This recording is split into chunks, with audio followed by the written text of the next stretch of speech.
Hello everybody, I'm Nora Burrows. Today I woke up in the mood to do a Halloween project. Now I don't know what that project is gonna be. I have a ton of Halloween fabric, Halloween scraps, that kind of thing. So let me take a look at what I've got and let's do it.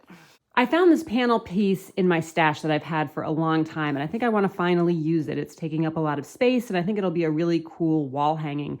So I'm going to give it a nice press, and then I'm going to put just a thin border along the outside of something probably solid like.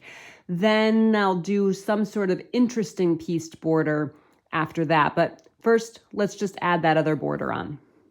I had an idea that I'm kind of excited about. I have these 3 blocks over here from a video I made last year called Watch What I Make with These Halloween Scraps or something like that. And I just think they're kind of really fun and funky, and it adds a little bit of interest to this panel.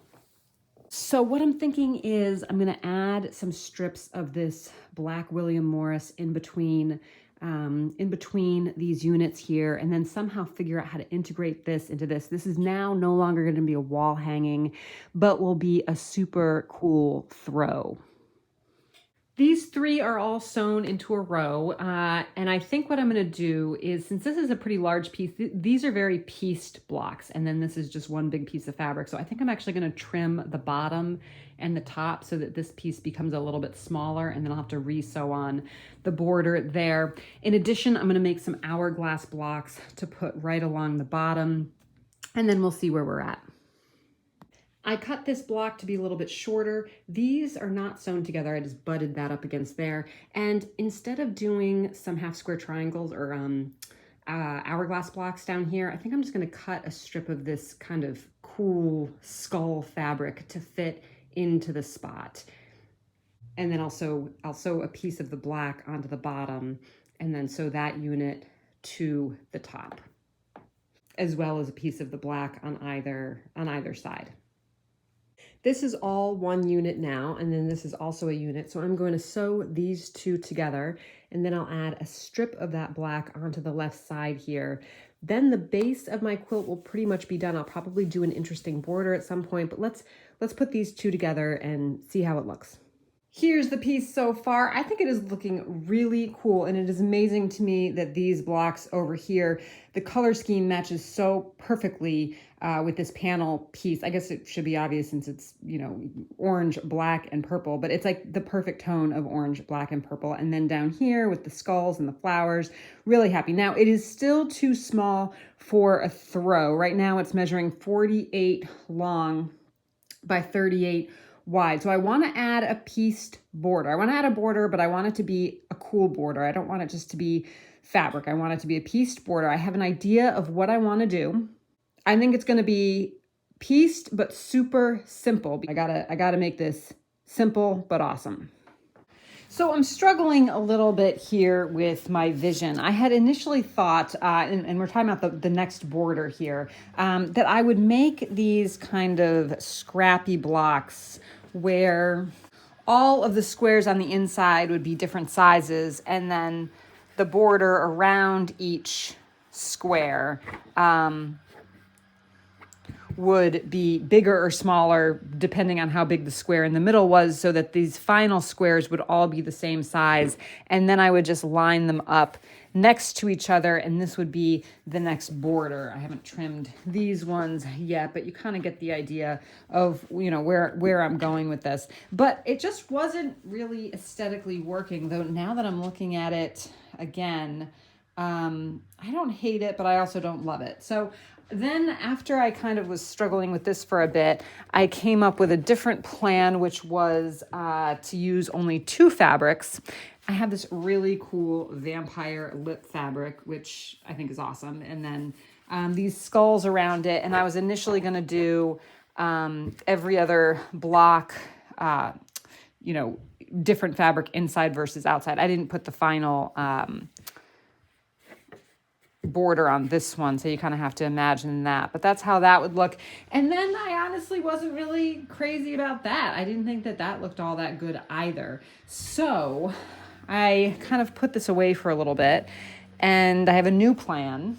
What I would like to do now, I think, and this next step would only be for the top and the bottom of the quilt. I would do a strip at the top and a strip of at the bottom of this orange, and then a strip of these mummies here. So it would just be, you know, a single strip of mummies and then maybe another strip of orange and another strip of mummies going all the way the length of the bottom of the quilt and the top of the quilt. So I think that's what I'm going to do. I'm going to cut those, kind of audition it, see how it looks, and then I'll think about, you know, I still have to make it wider as well, so I'll have to think about how to tackle that later.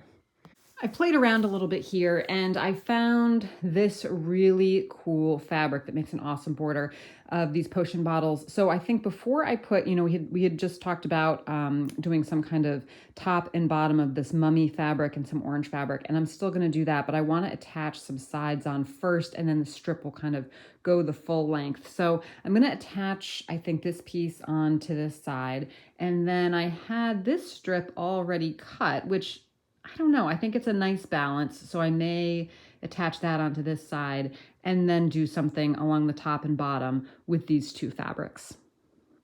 I've attached both the left and right sides onto the center unit.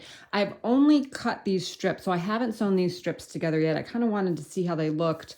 I'm anticipating doing this same thing to the top up there.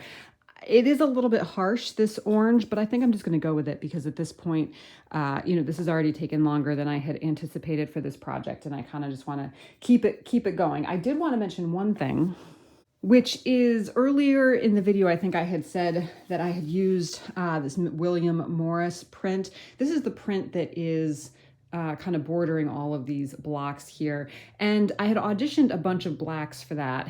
And this one was the one that just worked the best. It does look kind of Halloween-y, but this William Morris print is something that I had been saving for a while. And I was thinking to myself, am I really going to use that William Morris print that I love so much in a Halloween quilt, which seems like it's not quite using it to its full potential. But what I ultimately decided is that it's just the most important thing is to use the fabrics that work the best. It just doesn't matter. Saving them for some unforeseen future use, in my opinion, is not the way to go. So I did use the William Morris. I think it worked out well. You can see it better a little bit closer, so we'll take a closer look later. But I'm going to sew these three strips together, create another unit of the same for the top, and then we'll be almost done.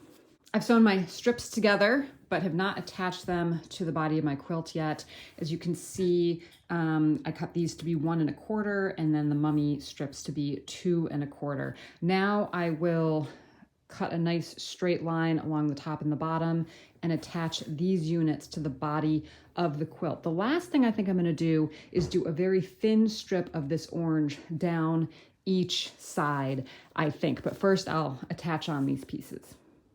This is one full piece now. The top and the bottom are attached, and I am feeling like I really want to be done with this project right now, and part of me just wants to sandwich it up. However, I do think it will look better with this orange strip along the right and the left. So I'll cut another piece of this orange 1 1/4 wide, just like I did here, and put it on each side. Then I will be done. And I do have a Halloween quilt that I made last year, and I'll show you that as well. So I've auditioned these strips here. They're not attached on each side, and I actually don't like them, so I'm gonna take them off.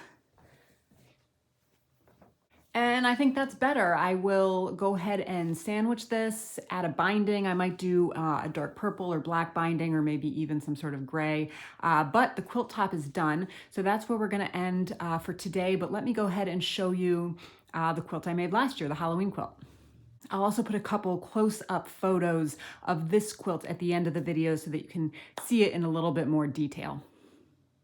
Here's the Halloween quilt that I made last year that I just love. This was a ton of fun to put together because it was a block exchange. These are obviously 9 patches here. So the block exchange with my guild was for people to make these 9 patches and then exchange them every month. And quite a few people participated. I think maybe as many as 7 people, including me or something like that, maybe a little bit less.